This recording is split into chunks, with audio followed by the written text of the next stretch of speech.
Good day, everyone.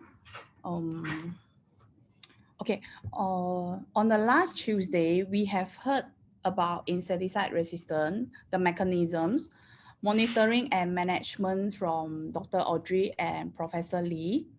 So today we will be focusing on the test procedures of insecticide resistant monitoring. I will share about the WHO level adult bioassays. Then Dr. Audrey will share about the CDC bottle assays and WHO bottle assays. Okay. In order to generate the comprehensive data that will be useful in making decisions on how to respond to insecticide resistance, the first step is to conduct bioassay, which serve as an early warning tool to detect the changes in availability of a discriminating dose of an insecticide to kill mosquitoes from test population, as mentioned by Dr. Audrey during her previous talk. Bioassay is a direct assay of phenotype detection and straight away show the direct response of resistant phenotype. It is not difficult to perform. However, large number of live mosquitoes are needed because this assay detects susceptibility at the population level, not individual level.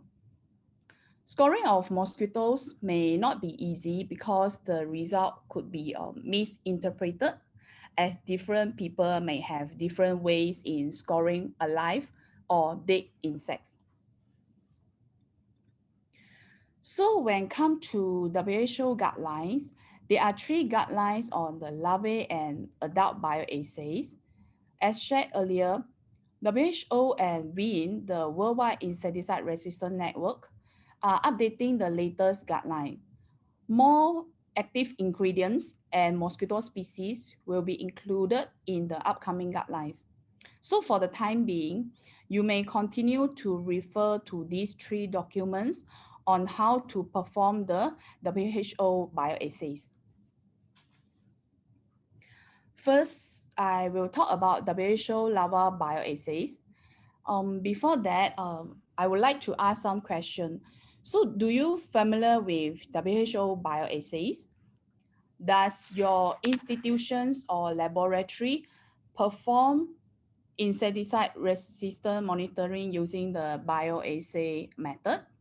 And most importantly, what are the challenges that you face when it comes to bioassay? So you can share in the chat box.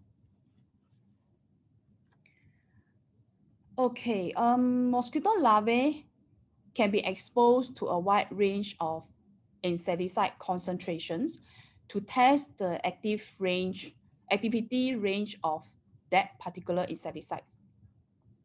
After determining the mortality of larvae in at least 4 to 5 concentrations, yielding between 10% and 95% mortality in either 24 hours or 48 hours, depending on the compound, those mortality data will be used to determine the LC50 and LC90 values. So usually we will start with the preparation of 1% stock solution, and the materials needed include insecticide active ingredient. So usually for bioassay, we use technical grade, which is usually more than 90% pure form. Next would be the solvent. You can use either acetone or ethanol. Then amber bottle, because insecticide are photosensitive. So if you do not have amber bottle, you can use a normal glass bottle. That is where you need the aluminum foil to wrap the glass bottle. Then you also need the glass pipette boil, or we call rubber suction bulb. So in order to prepare, let's say for example, 20 ml of 1% stock solution, we will dissolve 200 microgram of the active ingredient in 20 ml of solvent in an amber bottle. Depending on the final volume that you need, you can prepare more or less amount. Then shake vigorously to dissolve the active ingredient in the solvent. The stock solution is then serially diluted, usually not more than tenfold, in the solvent. Test concentration are then obtained by adding 0.1 to 1 ml of the appropriate dilution to either 100 ml or 200 ml of chlorine-free or distilled water. For other volumes of test water, aliquots of dilution added should be adjusted according to this table. So this table is actually extracted from the WHO larval bioassay guidelines. So if you look at the red box, for example, you need 0.1% solution, but you have to take into the consideration of your amount of the water.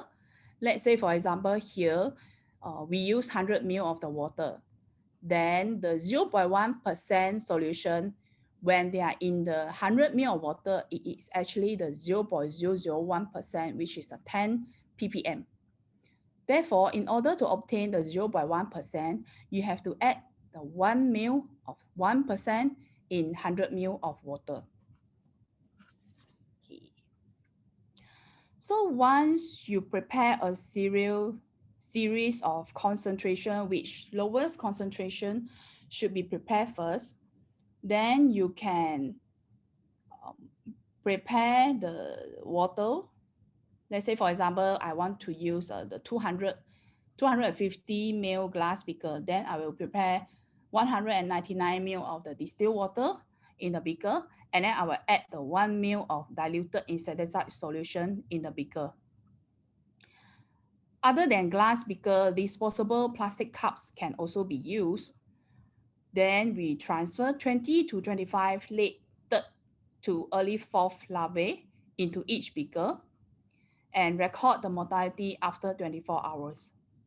At least 4 replicates are prepared for each concentration, and an equal number of the controls are set up simultaneously. So each test should be run 3 times on different days. So total will be 3 tests. And for bioassay, we usually start from control beaker first. And you also need to take note that those small or the damaged larvae should be removed and replaced before you start the experiment. Okay, I'm going to show you a short video on the larval bioassay so that you have a better understanding on how we perform the larval bioassay. Okay, let me try to, give me a minute, let me try to launch the video.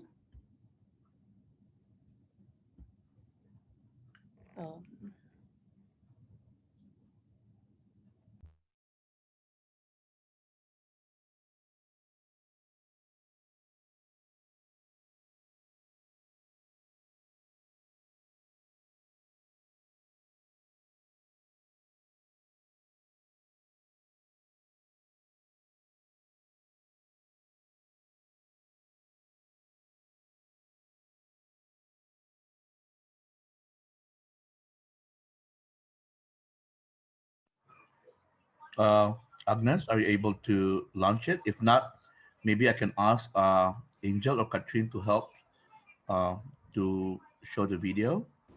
Let me try one more time. Huh? Okay, let me, Wilson, you let me know whether can see. No, I can't. I can hear the video, but no, I cannot see the video. Sorry? I cannot see the video. I can only hear. Oh.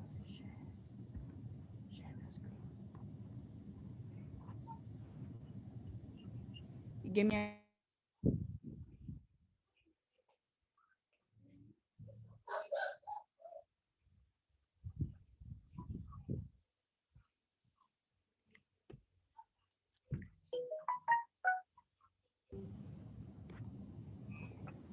Okay, we can see the. Okay.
Okay.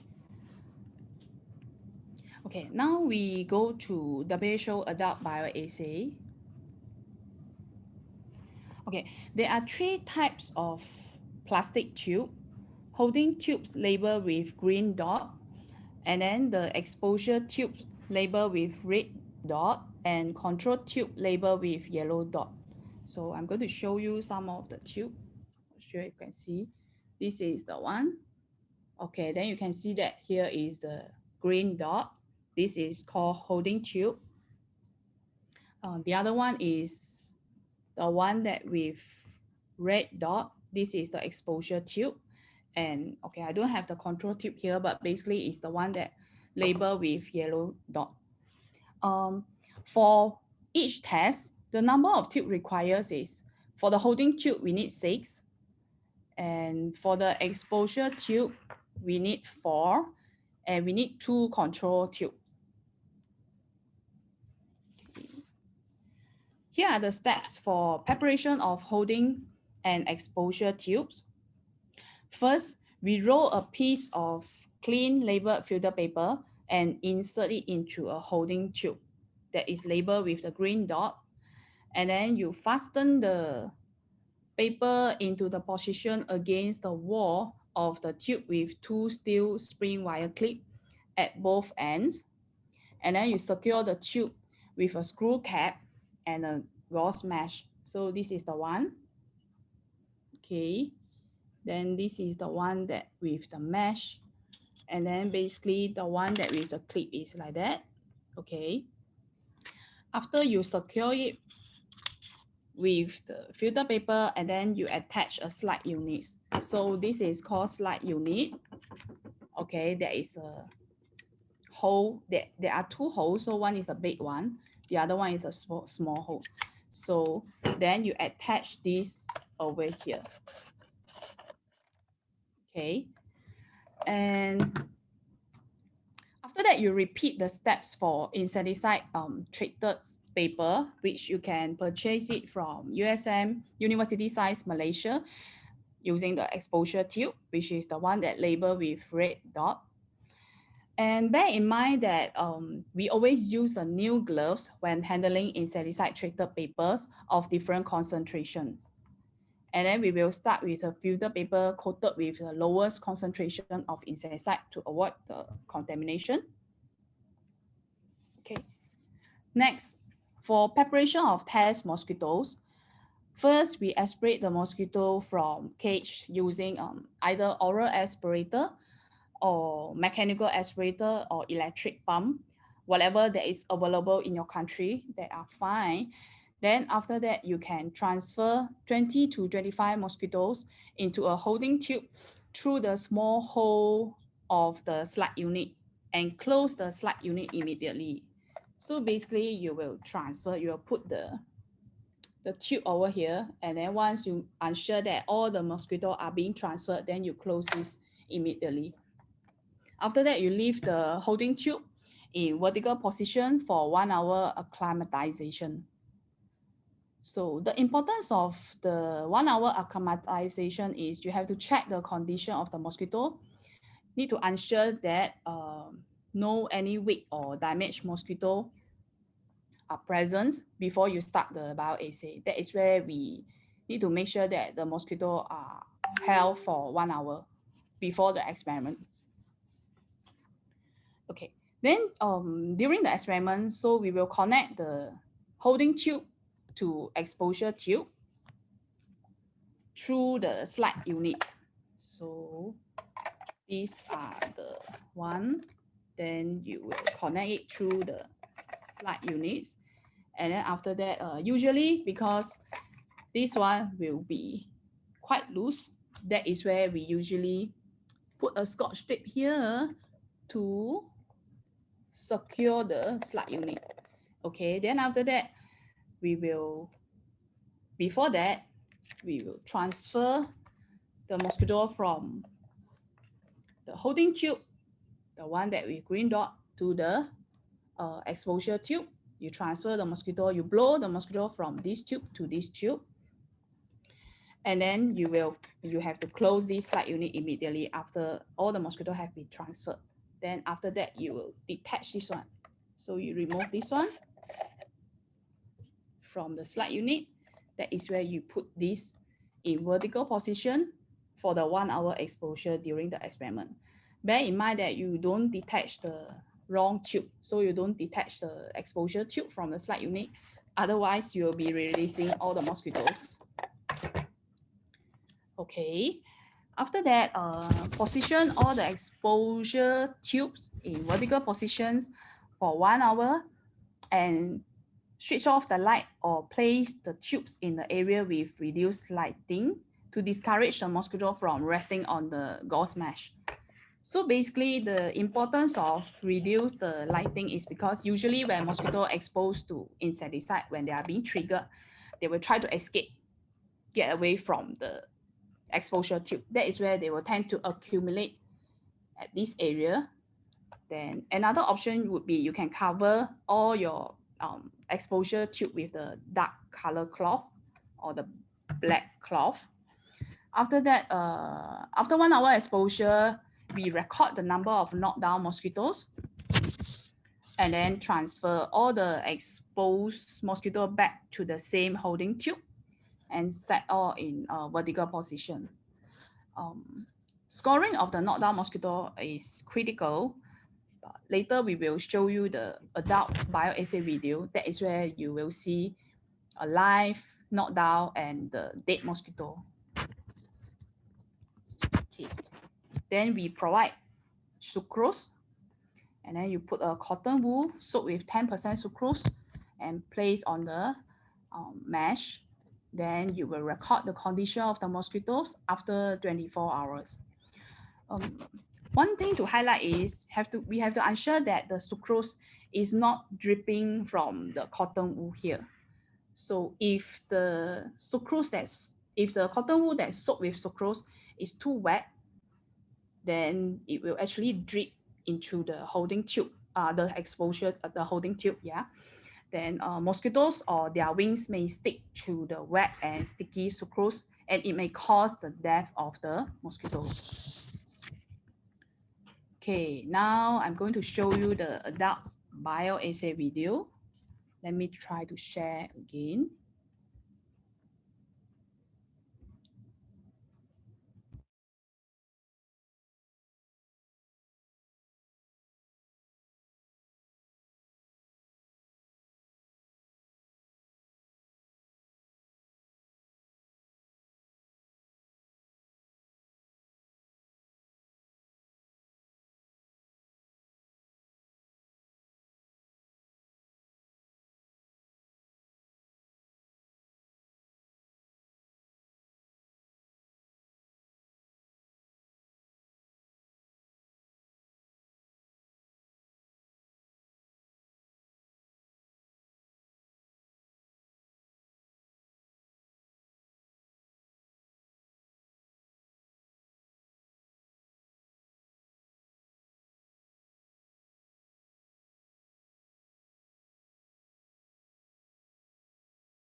Okay.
Okay.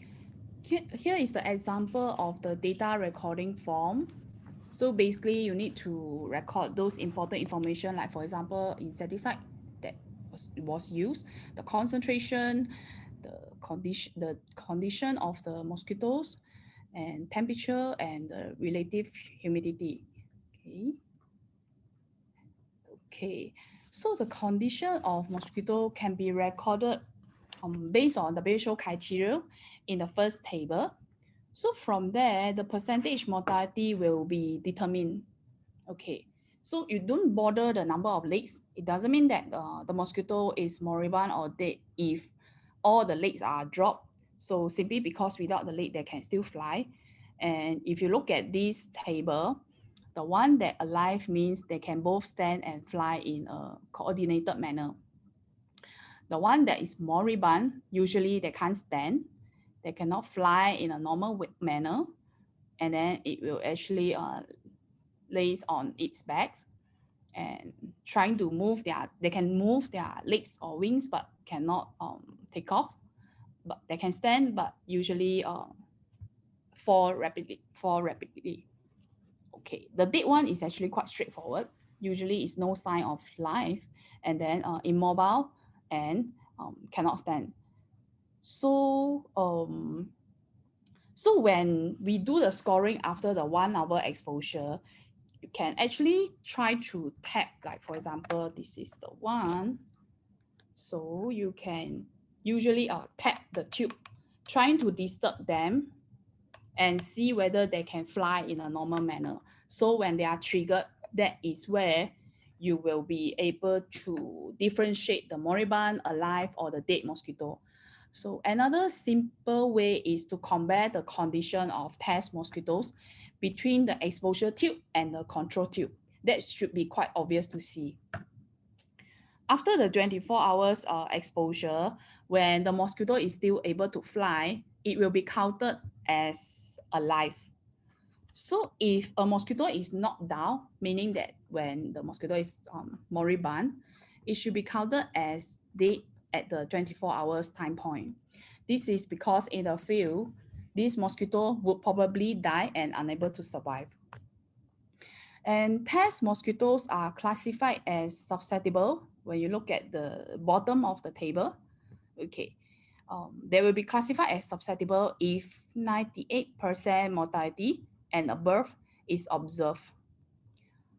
While the resistance is observed from the lab bioassay if mortality is less than 90%. Resistance may be developing if the mortalities fall between 90 to 97%, and the test could be repeated using the same batch of mosquito to confirm the presence of resistant population. So the other thing that you have to take note is control mortality. If the control mortality is between 5 to 20%, that is where you need to use this formula, the above formula, to recalculate your percentage mortality. And if more than 20% control mortality is detected, that is where you need to repeat the whole experiment. Okay. Of course, we want to know what will be the right concentration of insecticide to be used for bioassay in order to identify the presence of resistant population. This is important because high concentration may kill the resistant mosquitoes without knowing that those are actually resistant mosquitoes. And the low concentration may not be able to detect the susceptible one. So the right concentration is the one that able to discriminate between susceptible and resistant individual in a test population. And the discriminating concentration is twice the lowest concentration that give 100% mortality after the 1 hour exposure and a holding period of 24 hours of a susceptible laboratory strain. If you do not have a susceptible laboratory strain, you can also use the field population, but have to make sure that they are not exposed to any insecticides. And the other criteria would be twice the LC99.9 values that determined by the baseline susceptibility testing, also against a susceptible laboratory strain. Okay, you can refer to the discriminating concentration from WHO guidelines to perform your bioassay. So this concentration from the table on the left were tested and developed from malaria vector, the Anopheles mosquito. So if you want to test the Aedes mosquito, you can refer to the table on the right. And just now, as I mentioned, WHO and WIN are actually coming up, updating the WHO guideline that will be including those new generation of insecticide and also new classes of insecticide, for example, the neonicotinoids and insect growth regulator, and also the Aedes mosquitoes. Okay, washing is also important to avoid contamination. That is where we also mentioned here that for washing of all the material, usually we will separate the control and exposure tubes and also other materials, for example, the slide units, screw cap, and etc. in the different washing container. And we wash all the materials with liquid detergent, and we will brush all parts of the materials, trying to remove any residues of the solvent as well as the insecticides. After brushing it in the soapy water, then we will rinse all the materials in the running tap water at least twice. That is where, after that we will wash and rinse, and then we will air dry on the bench. After that, you can actually test if you want to know whether your wash materials is clean or free from any residue. Then you need to QC and expose the susceptible lab strain to the wash material and test to see whether the mosquito will die or not. If you observe the mortality, that is where you probably need to rewash all the materials again. Okay, that will be my last slides. So thank you.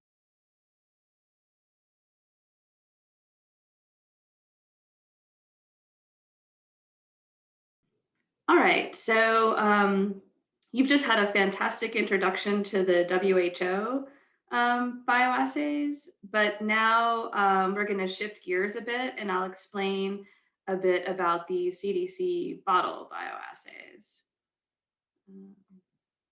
Okay, let's see. Are you seeing the presenter view, or are you seeing the actual slides? We're seeing the actual slide. Okay, great. All right. I couldn't tell because it's now showing on two of my screens. So, okay. All right. Well, we'll go ahead and get started. So just a quick reminder that when we're doing these bioassays on a mosquito population as part of our routine resistance surveillance, the main goal is to find out if resistance exists in a defined place and at a defined time. And of course, to do this, as we've been talking about, we first do bioassays, which are considered the gold standard in really letting us know what the resistance status of a mosquito population is with respect to a given insecticide. And these bioassays are typically done either using the WHO methodology, which Agnes just presented, or the CDC Bottle Bioassay, which is what we're going to talk about right now. So there are some challenges related to both methodologies, but just to highlight some points related specifically to the WHO method, it relies on the treated papers. And at this point in time, there's only one laboratory that produces those treated papers. And there can be some delays in obtaining the treated papers just due to shipping restrictions and just the timing of things. So you have to really think quite far ahead in order to place your orders for the treated papers. The test takes 24 hours. As you know, you have to let the mosquitoes hold for 24 hours before scoring their mortality. The kits, they cost not a lot of money, but you have to continuously buy the supplies. And then the papers do expire and sometimes expire relatively quickly after they arrive at the lab. And to date, there are not papers that are treated with all of the insecticides that programs want to monitor. So there's a gap there.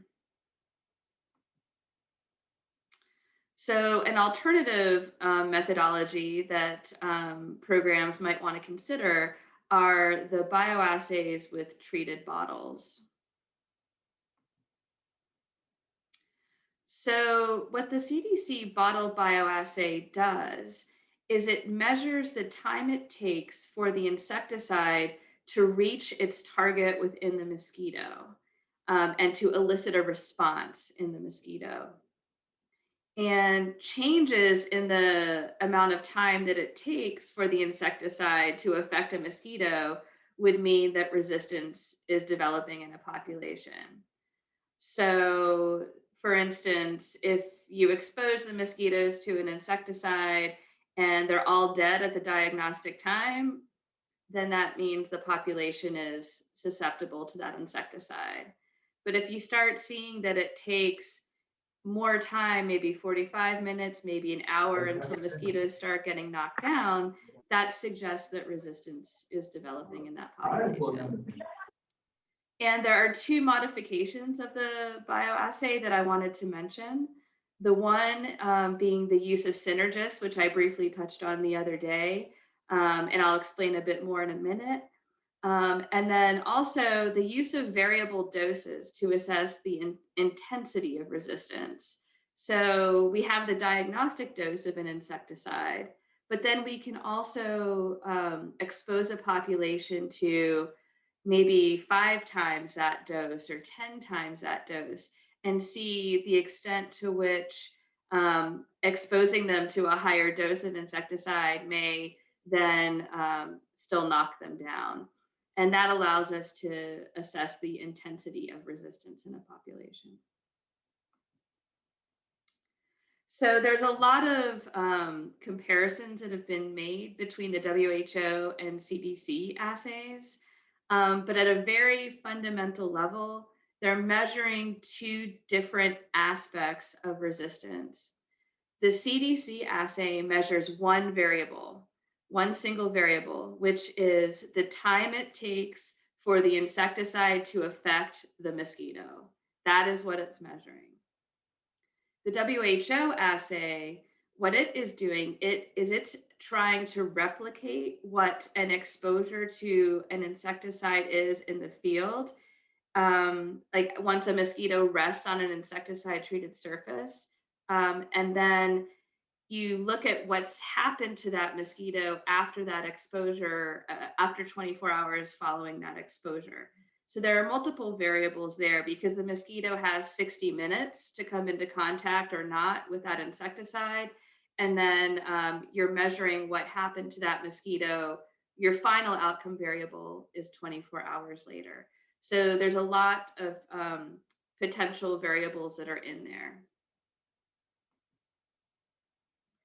So really, the WHO and CDC methodologies are complementary. At the end of the day, if you have a resistant mosquito population or a population that's developing resistance, if you're using the same methodology consistently over time, you'll be able to detect that change in the population using either methodology. And the CDC methodology was recognized by WHO and recommended back in 2013 as a complementary methodology to detect resistance. And there's multiple publications in the scientific literature that have validated that both methodologies are reporting the presence of resistance in comparable ways. And I am also aware that there are publications out there that show conflicting evidence. But again, those are often not parts of systematic resistance surveillance programs that look for population trends over time. They're often, one time, one shot looks at a population where there's a lot of variability anyway. So that's a point that we can discuss later. But again, if you're going to use one methodology or another, the most important thing is being consistent in which one you use to ensure comparability. So I'm just going to give a very brief overview of the methodology because we do have a video that goes into much greater detail on this. So the first step is to coat the bottles with the appropriate diagnostic dose of insecticide, and then leave the bottles to dry away from light sources because light can break down many of these chemicals. Once the bottles are dry, you can introduce the mosquitoes into the bottle, and each bottle should have between 20 and 25 mosquitoes. So you'll notice in the picture, there are 5 bottles. 4 of those bottles are treated with the insecticide, and 1 bottle is the control bottle that was only treated with acetone, which has evaporated off.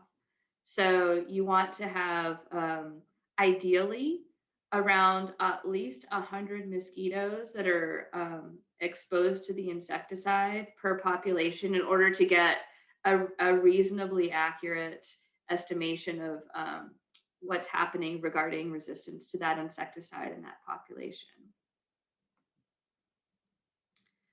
So you've introduced your mosquitoes. Now you start to monitor what's happening to them. You look at time 0 right after you put them in the bottle. You make sure that if any of them have been already knocked down, perhaps due to handling of the mosquitoes, you want to make sure you record that. But then you count the number of dead mosquitoes every 15 minutes. And we say up to 2 hours, just because if you have a population that's developing resistance, you'll get a nice curve. And over time, if you're systematically monitoring the population, you can look for shifts in that curve over time because you'll have more data points. So, and Agnes just touched on this, but this is always a bit of a subjective point on what constitutes a dead mosquito. So I've put dead in quotation marks here because especially with this assay, mosquitoes may not necessarily be dead, but they're certainly knocked down. So we say we consider a mosquito dead for the purposes of this assay if they cannot stand or fly in a coordinated manner. And we say it does help to gently rotate the bottle while you're counting. And any immobile mosquitoes that slide along the curvature of the bottle as you're shifting it should be categorized as dead. And typically, if a population doesn't have a high level of resistance in it, it's easier to count the number of dead mosquitoes in the initial readings because a lot of mosquitoes will be dead, and then count the number of live mosquitoes when only a few remain alive. And then in the end, the percent of dead mosquitoes recorded at the diagnostic time is the most important value. That is your outcome measure. And so just as an example of some real life data, these are Anopheles gambiae from Côte d'Ivoire and exposed to permethrin. And you can see for permethrin, the diagnostic time is 30 minutes. So at 30 minutes, the susceptible strain had 100% mortality, which is what you would expect. But at 30 minutes, the field strain, which was resistant, only had about 45% mortality. At 45 minutes, it was about 80%, 60 minutes, 75 minutes, it wasn't really doing much. And in this particular case, we stopped the assay at that point because we knew it was resistant and it wasn't, approaching 100% yet. So that was okay. Really, this is the data point that we're most interested in, what the percent mortality is at the diagnostic time. So then I'd mentioned before about the possibility of also doing the bioassays with Synergists to get some information about metabolic resistance mechanisms. And as we discussed on Tuesday, Synergists are chemicals that inhibit detoxifying enzymes. There are Synergists that act against the oxidases, the esterases, and GSTs. And basically what Synergists do is they can cancel out resistance in cases where these detoxifying enzymes are primarily responsible for the resistance. So in the bottle assays, we have more options for Synergists than are currently available in the WHO assays right now. So there's PBO, which inhibits oxidases, DEF, which inhibits esterases, and then these 3 compounds, any of which inhibit glutathione S-transferases. And this is just a schematic that I shared the other day showing the methodology whereby you would coat your bottles with the Synergist and introduce the mosquitoes there first, and then transfer them after an hour of exposure to a holding container before then putting them into your typical bioassay scenario. So this is the last slide, just a bit to show what Synergist assay results might look like. So for instance, over here on the left, this could be your results from your just typical bioassay.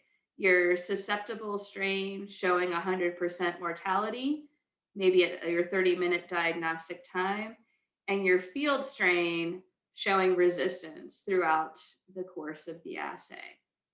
So this is what your data would look like just from a typical bioassay. But then say you do a Synergist assay with that same population. Any of these three options are what your results could look like.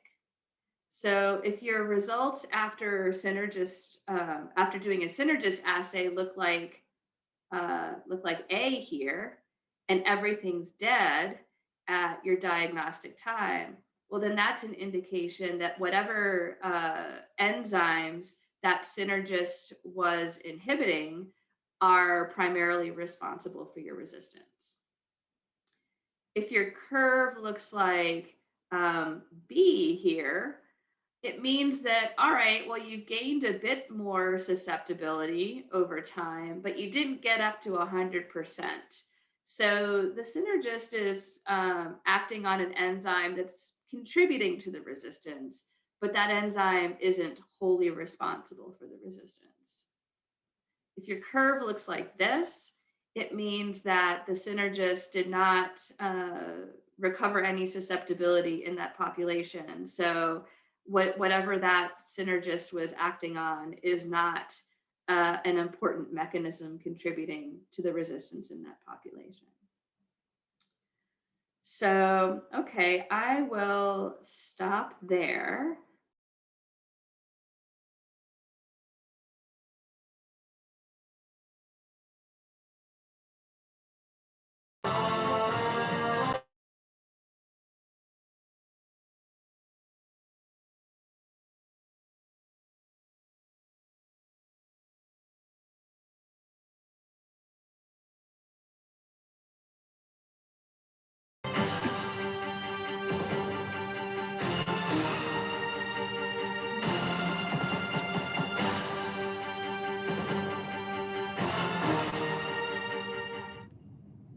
Hello, I'm Dr. William Brogdon. I'm a research entomologist with the United States Centers for Disease Control and Prevention.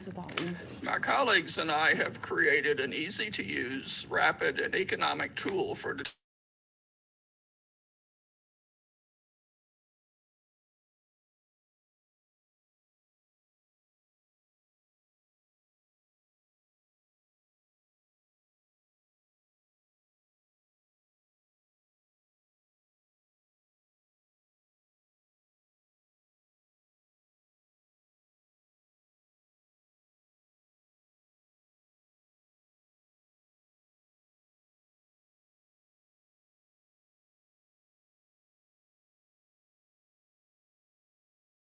information, you will be able to readily identify resistance mechanisms.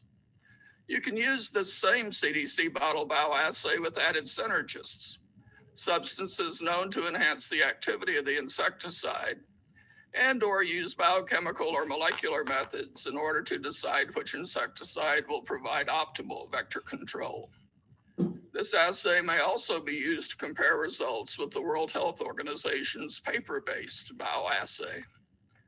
We recommend you plan for resistance surveillance before choosing any insecticide, and that you include routine surveillance with this bioassay at least once a year. When your efforts are seasonal, we recommend using it at the beginning and end of each season. Some countries have found it useful to centralize their preparation of bottles and surveillance. A central reference laboratory can provide support for quality assurance, training, procurement, species identification, enzymatic assays, and molecular research. If you would like to order CDC Bottle Bioassay kits, we've included information at the end of this video. We hope this video, as well as our guide, provides you with practical guidelines for performing this bottle assay and interpreting the results. Thank you.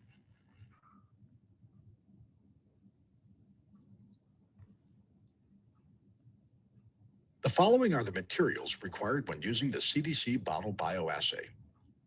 250 milliliter Wheaton bottles with screw lids.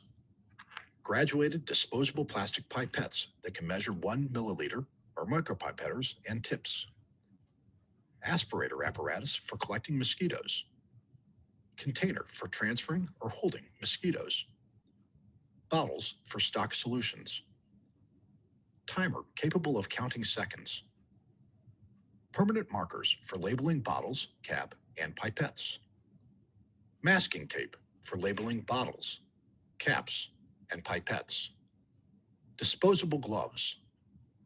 Sheets, pens, and pencils for data recording. Insecticide to be tested. Acetone or technical grade absolute ethanol. Mosquitoes for testing.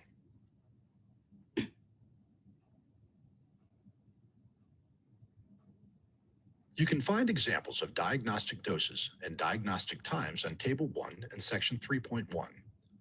The diagnostic dose is a dose of insecticide that kills 100% of susceptible mosquitoes within a given time. Those are the reference points against which all other results are compared. Resistance is assumed to be present if a significant portion of the test population survives the diagnostic dose at the diagnostic time.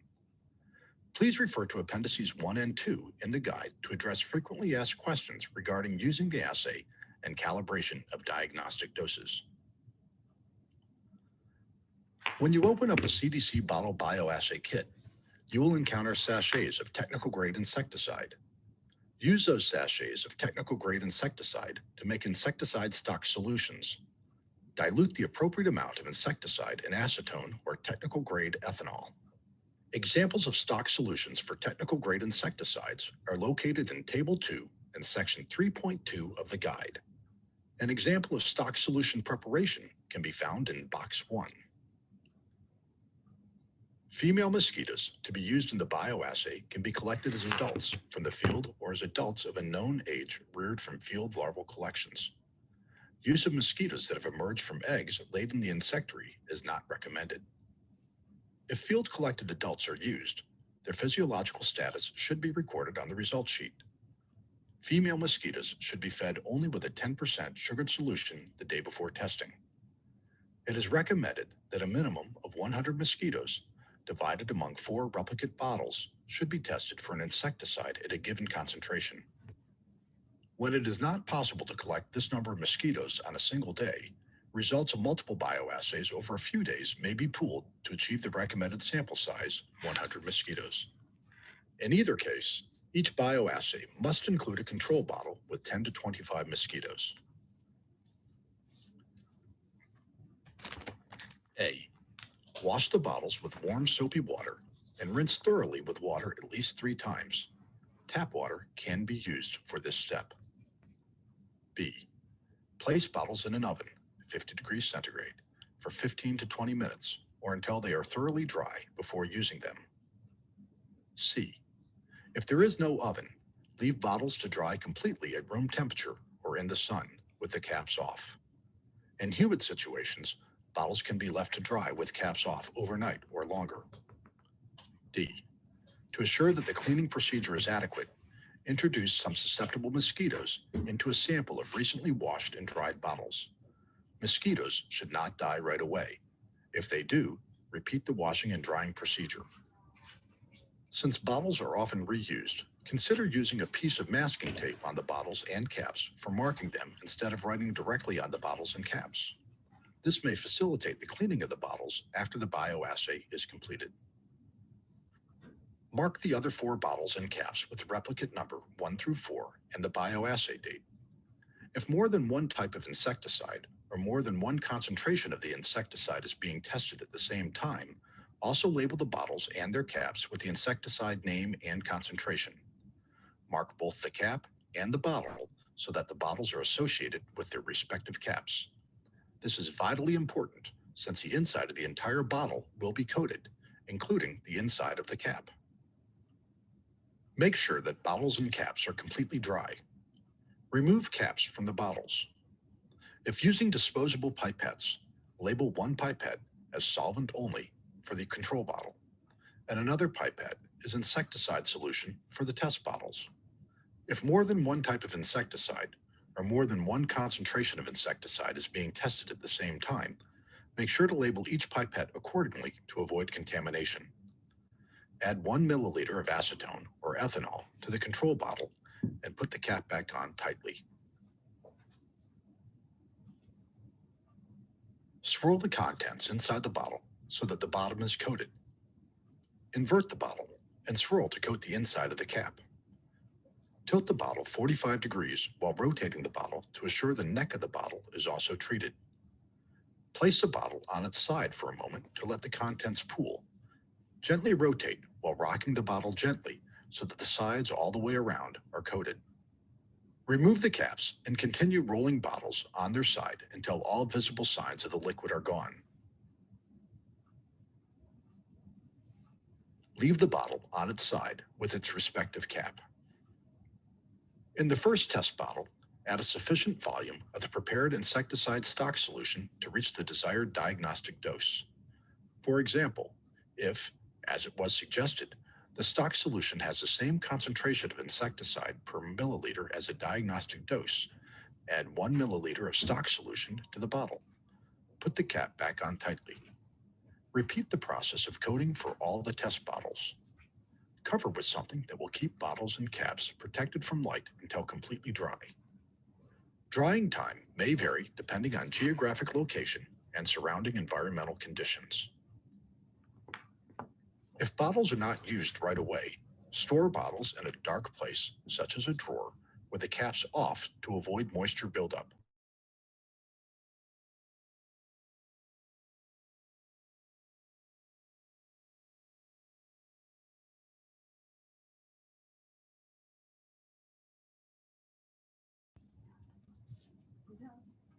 When conducting these assays, be sure to use a filter on mouth aspirators to avoid inhaling mosquitoes or insect fragments. Blow gently to expel the mosquitoes into the bottles. If you blow too hard, the mosquitoes can be damaged by hitting the sides of the bottle and killed before the insecticide has a chance to do so.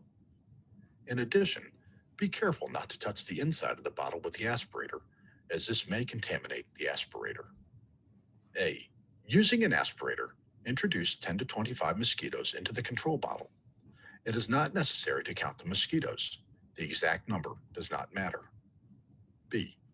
Introduce 10 to 25 mosquitoes into each test bottle. Again, the exact number does not matter.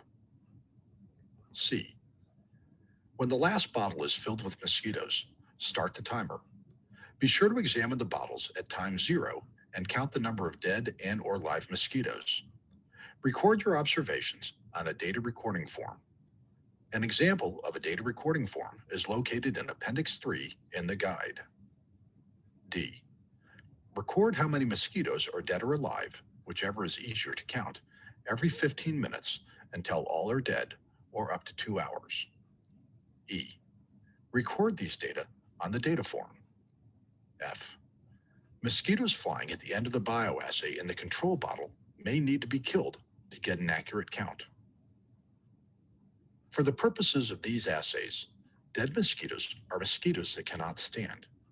It helps to gently rotate the bottle while taking the count. Immobile mosquitoes that slide along the curvature of the bottle can be easily categorized as dead. It is easier to count the number of dead mosquitoes in the first readings of the bioassay, and it is easier to count the number of live mosquitoes when few remain alive.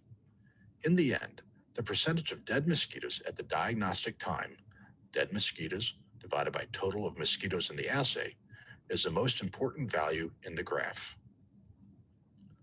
For more information on handling coated bottles, identification of mechanisms of resistance, validity of data, and interpretation of results, refer to sections 4.3 to 4.6 in the guide. For the purposes of these assays, follow WHO recommendations for assessing the significance of detected resistance. These recommendations are listed in box 5. Mosquitoes alive at the diagnostic time may represent mosquitoes resistant to the insecticide being tested. These mosquitoes may be transferred to a sleeved carton for further analysis. The following is a time-lapse video of susceptible Anopheles gambia mosquitoes subjected to a DDT-treated bottle using the diagnostic dose and a control bottle. Notice the effect of the insecticide when the mosquitoes are initially introduced to the treated bottle and at the diagnostic time compared to the control bottle.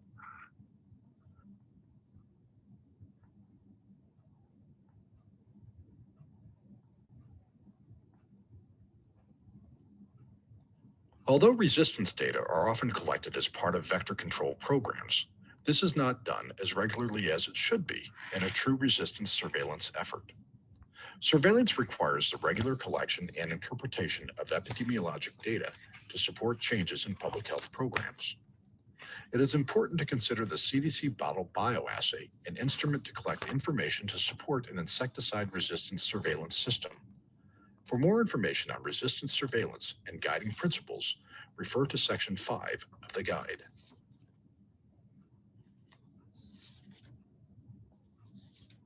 The Cdc Bottle Bioassay, using bottles that were coated with a single insecticide, provides information on insecticide resistance to that particular insecticide in adult arthropods. These data may provide early evidence that an insecticide is losing its effectiveness. Once resistance is detected, or at least suspected, one must decide what to do next and which other compounds are likely to still be effective and not compromised by cross-resistance. This requires knowledge of the resistance mechanism in place, information usually acquired using either biochemical assays or molecular methods. A rapid and inexpensive alternative to assess resistance mechanisms is to use the Cdc Bottle Bioassay with Synergists. Synergists are enzyme inhibitors of insecticide detoxification enzymes. Synergists are available for the metabolic detoxification enzymes, esterases, oxidases, and glutathione S-transferases. Synergists act by abolishing the apparent resistance observed in the Cdc Bottle Bioassay if a detoxification enzyme plays a role in that particular resistance mechanism.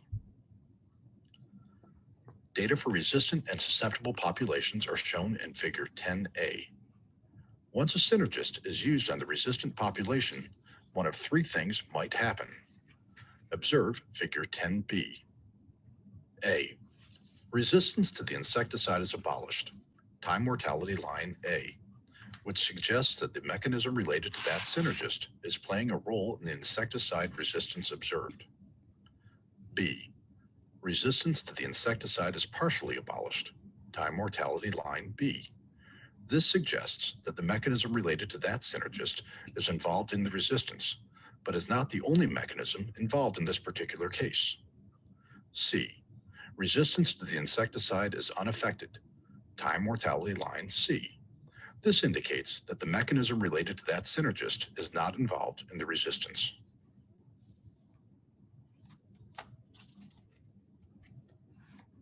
Commonly used synergists in conjunction with the Cdc Bottle Bioassay. PBO, which inhibits oxidase activity. DEF, which inhibits esterase activity. EA, DM, and CF, which inhibit glutathione transferase activity. Testing mosquitoes with synergists is a two-step procedure. Mosquitoes are first exposed to the synergists for 1 hour and then tested for insecticide resistance using the Cdc Bottle Bioassay. A schematic representation of performing a bioassay with synergists is shown in Figure 11.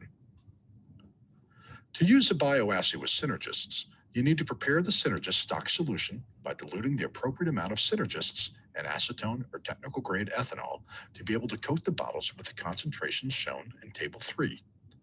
To make these stock solutions, use the same procedure used for making insecticide stock solutions in Section 3.2 of the guide. In brief, dilute the appropriate amount of Synergist and acetone or technical grade ethanol. For example, to get a concentration of 400 micrograms per bottle of piperonal butoxide, dissolve 400 milligrams in enough acetone or absolute ethanol to make 1 liter of solution. Each 1 milliliter of this solution will contain 400 micrograms per bottle of piperonil butoxide. Mark one bottle and its cap is a Synergist control bottle, which is a bottle without Synergist. Mark a second bottle and its cap to be the Synergist exposure bottle. Add 1 milliliter of acetone or ethanol to the Synergist control bottle and put the cap on tightly. Add 1 milliliter of the Synergist stock solution to the Synergist exposure bottle and put the cap on tightly. Coat the bottles, remove the caps, and let the bottles dry as in section 3.6. To run the CDC Bottle Bioassay with Synergists, introduce equal number of mosquitoes into the Synergist control bottle and into the Synergist exposure bottle, about 125 mosquitoes in each bottle if enough are available. Keep the mosquitoes in bottles for 1 hour to allow the Synergist to act. After 1 hour exposure is completed, transfer the mosquitoes to 2 holding cartons, one for the Synergist control mosquitoes and another for the Synergist exposed mosquitoes. This makes it easier to transfer mosquitoes into the insecticide treated bottles. Transferring mosquitoes to holding cartons can be done several ways, depending upon the design of the holding carton. Prepare 2 test sets of bottles to run the CDC Bottle Bioassay following procedures outlined in section 3.6. It may help to use different colors of tape in order to readily distinguish the 2 sets of test bottles. Perform the CDC Bottle Bioassay as in section 4.2 using 1 set of insecticide-coated bottles, 1 control and 4 test bottles for the Synergist control mosquitoes, and another set, 1 control and 4 test bottles for the Synergist exposed mosquitoes. Continue to follow procedures outlined in section 4.2 and compare the data of the 2 populations of test mosquitoes when the bioassay is completed. Section 6.1 and figures 10A and 10B provide information on how to interpret the results of the CDC Bottle Bioassay using Synergists.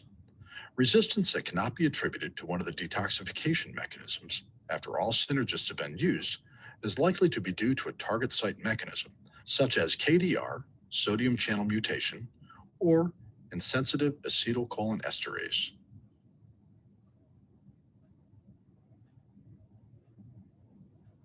Hello, I'm Bob Wirtz, Chief of the CDC Entomology Branch. The CDC Center for Global Health, Division of Parasitic Diseases and Malaria, would like to thank the numerous organizations, agencies, scientists, and control personnel that have contributed to developing and implementing this method. We hope that the portable nature and availability of its components continue to make this method a robust and useful tool for monitoring insecticide resistance, even in the most remote regions where insect-borne diseases occur.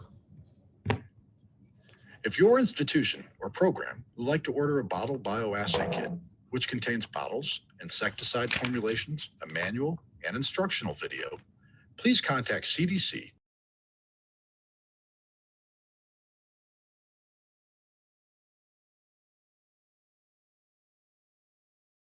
So for this e-practical, the next one, we will share the common pitfalls when performing bioassay. So basically, Audrey and I have covered most of the do and don'ts during our earlier lectures. So basically, it's just a recap section on what are the things that we think that you need to take note. Okay, next. Okay, just to recap, these are the well-established protocol that you can follow. Okay, and you can also purchase the insecticide impregnated papers from University Science Malaysia, and they actually have a list of different active ingredients as well as the insecticide in different concentration, and they do have the test kit as well.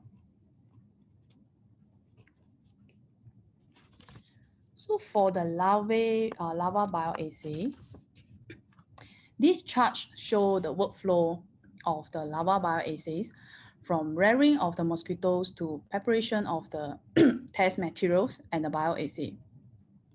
So the condition of the test mosquito is important, as you need to standardize the larvae used so that the result will not have much variance due to the inconsistency of the mosquito condition. For the larvae, we use the late third to early fourth larvae, and the sample size, as highlighted by Audrey, for the CDC as well, both WHO and Cdc Bioassay, we use 20 to 25 larvae per replicates. And at least 4 replicates are needed for each concentration, and the same number of control will be needed. Meaning that you need at least 160 larvae for each test. So to complete one insecticide, you need to have 480 larvae. When doing a baseline test, you need susceptible lab strain as well, whether is it Bora Bora, Rockefeller, or even your local susceptibility, susceptible lab strain. And after that, preparation of disposable cup or beakers. And under this one, washing is very important because we do not want to contaminate the materials, and the calibration and maintenance of equipment as well, like for example, your pipettes, and then as well as your weighing balance when you need to weigh the amount of chemical that's needed. Under the lab condition, consistent of temperature and relative humidity are also important. So usually the standard condition would be 27 plus minus 2 degree, as well as 75 plus minus 10% of the relative humidity are usually maintained in an insectary. If not, where possible, subsequent comparison tests should be made under the similar condition of temperature and humidity. After that, you will perform your bioassay and record the 24 hours mortality for larval bioassay. So some other things that I would like to highlight here is those are the practices that prevent contamination. So usually we will encourage you to only test one insecticide at a time, and when you run the bioassay, prepare the lowest concentration first when making a serial dilution. And as I mentioned earlier, we have to soak, wash, and rinse the beakers or the bottles at least twice. And after washing and drying of the beaker or bottles, we usually will do a QC, the quality control, and we will expose the susceptible larvae in the clean and washed beaker to test for contamination to make sure that there is no mortality obtained. And for result consistency, condition of the larvae for bioassay has to be standardized. So we will remove the small or the damaged larvae. So if you look at this picture, the one that on the left is the one that with late third and early fourth instar, and the other bottle, the other valves at the right is the one that usually is about second or early third. Is the late second instar. When it comes to WHO adult bioassay, typically it will be the same as the larvae bioassay, but for the adult, we use 3 to 5 days old non-blood fed female mosquito. Why we cannot use the older mosquito or the mosquito that already blood fed, or even like, for example, male mosquito? So old and blood-fed mosquito may be less resistant because of the reduction of the enzyme, or less active when they are older. And the male mosquito, generally, they are smaller and shorter lifespan, and also more fragile compared to the female, and tend to have higher mortality. So they are out. And when it comes to the generation of the few strain that you would like to test, usually we would encourage you to use F1 or F2. The use of F3 and above generation are not encouraged, as the result may not be close to the actual field situation. So once the few mosquito and insecticide to be tested are confirmed, then you can prepare the test kit and you run the test. And after 1 hour exposure, and the mosquito will be transferred to the clean tube and hold for 24 hours before you record the mortality. And again, throughout the whole experiment, you need to ensure that the environmental condition is constant. Okay, this is actually shared by Prof. Lee 2 days ago, and just wanted to remind everybody again that the homogeneity of the test insects is very important, and the accuracy in results recording as well. So when it comes to the selection of test mosquito, again, the adult mosquito used for the bioassay should be of similar size. We do not want to have the mixture of big and small mosquito in the same exposure tube. And we also use a filter when we use the oral aspirator to aspirate the mosquito. And as I mentioned earlier, 1 hour acclimatization is required before you run the experiment. So the practices that prevent contamination, you need to wear gloves when handling the insecticide impregnated papers, and proper technique for blowing mosquito from holding tube to exposure tube. So you cannot blow too hard, and usually we will practice trying to have a quick and gentle blowing to ensure that the mosquito can be being transferred very quickly from one to another tube. To prevent contamination, to test one insecticide at a time. Usually we will not test, like for example, deltamethrin and cypermethrin at the same time. Okay, and prevent to the use of the same sets of exposure tube for different insecticide. So our experience is that usually we will have the same sets of test tube, the holding tube for, let's say, pyrethroid insecticide, and then we will have different sets of exposure tube for, let's say, organophosphate. And we will keep and store the exposure tube, holding tubes, and the control tube separately. Okay, for washing, as I repeated earlier, rinse at least twice, wash and rinse at least twice, and also test for the contamination. For results consistency, strictly follow the results recording time. So 1 hour means 1 hour, and temperature and RH must be recorded. And for the result interpretation, it could be misinterpreted if different personnel could have different way in scoring the mosquito. So usually we would have the same officer to do the recording to minimize the subjectivity. And as I highlighted earlier, the easiest way is to compare the mosquito from the exposure tube with the one that from the control tube. That is where you will see the difference. Or if you think that it will be difficult for you to score, let's say, for example, 25 adult mosquito in one tube, then you can, another option would be to score only the dead mosquito if most exposed mosquito are still alive. And same, we have to do the QC to ascertain the quality of the results, and the condition of the mosquito can also be verified by another personnel. Okay. Make sure that the position of the exposure tube is correct during the exposure.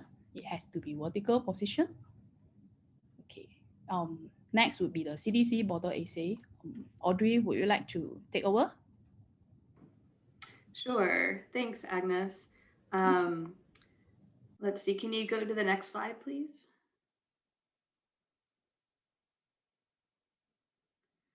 So again, this is just a schematic workflow of the CDC Bottle Assay. So you can see from the rearing of the adult mosquitoes, we do want to have a consistent population, just like for the WHO assay. You want to have non-blood-fed female mosquitoes of a similar age. So yeah, the sample size we've talked about, 20 to 25 mosquitoes per bottle. Susceptible strains are listed there. And then field strains, again, we really don't want to do anything beyond F2 for the reasons that we talked about earlier. So you'll see over on the right-hand side that recording the mortality is typically at 30 minutes. And this is certainly for the pyrethroids, and for most of the insecticides, we've tried to calibrate the assay so that most diagnostic times are 30 minutes, but there are some cases where it's slightly more.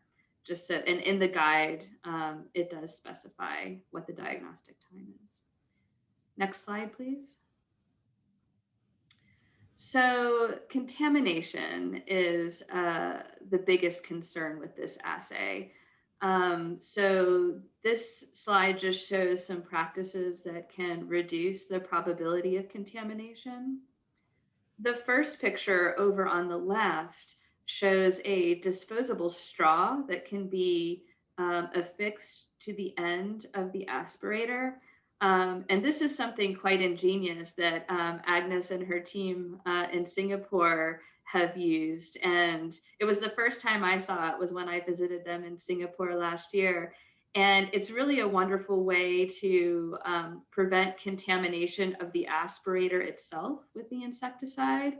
So you can see there's a blue straw that fits really nicely within the aspirator opening. And you can use that to actually put the aspirator tip, or the straw, which is attached to the aspirator tip, directly into the opening of the bottle. And that way, even if that straw touches the insecticide on the inside of the bottle, it's okay, because you can remove that straw after using the aspirator, and the aspirator itself has never actually touched the inside of the bottle. So that's a really nice way to prevent contaminating your aspirator.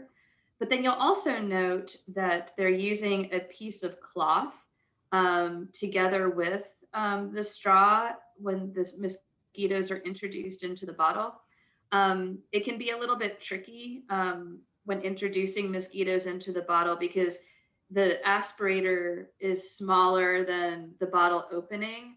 And that can mean that mosquitoes might be trying to fly out.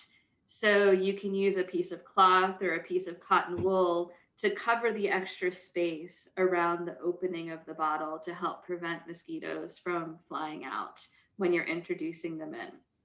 So that's what's going on in that picture.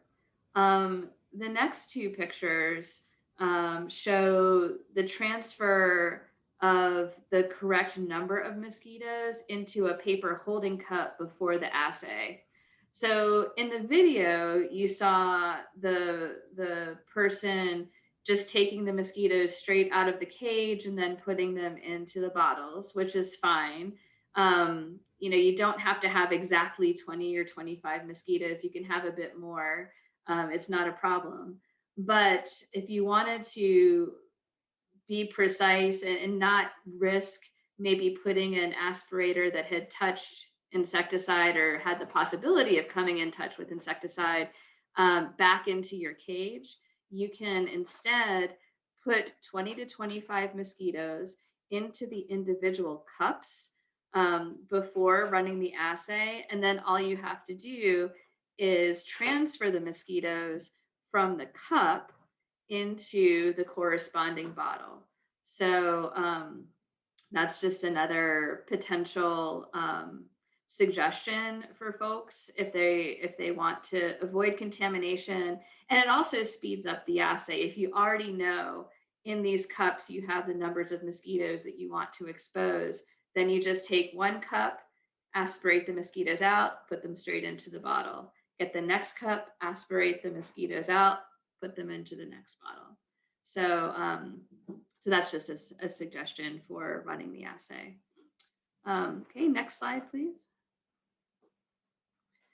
So another suggestion, if you don't have the straws available, is just to use a different aspirator to transfer mosquitoes into your bottles that have insecticide.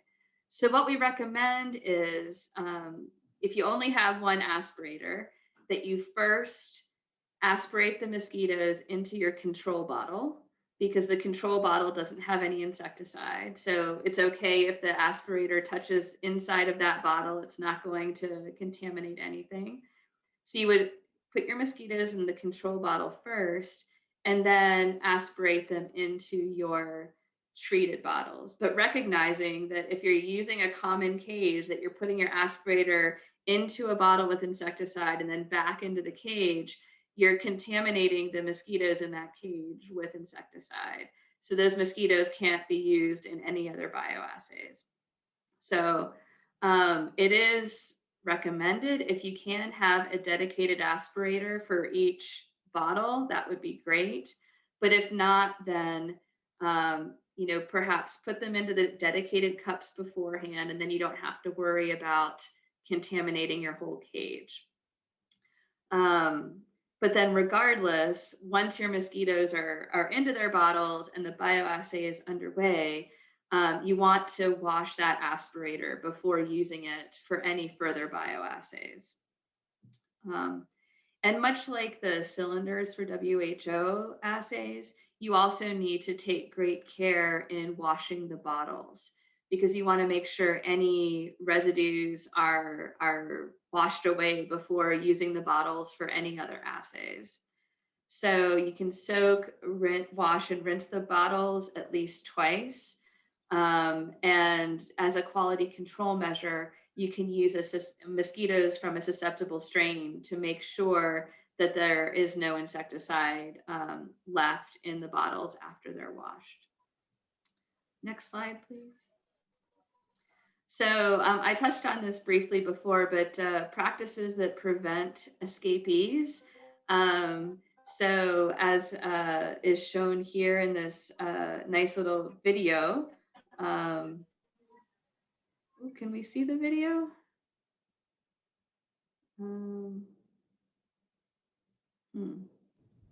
Let me try again. Yeah.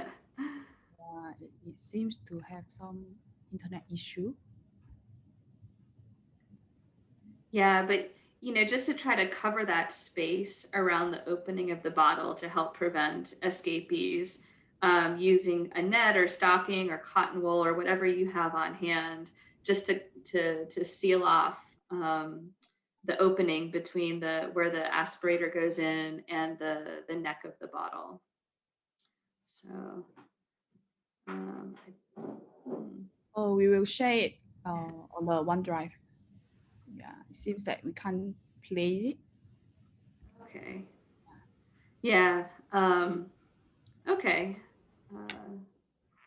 But yes, so now a common pitfall in the bottle assay is just not having the bottles dry enough.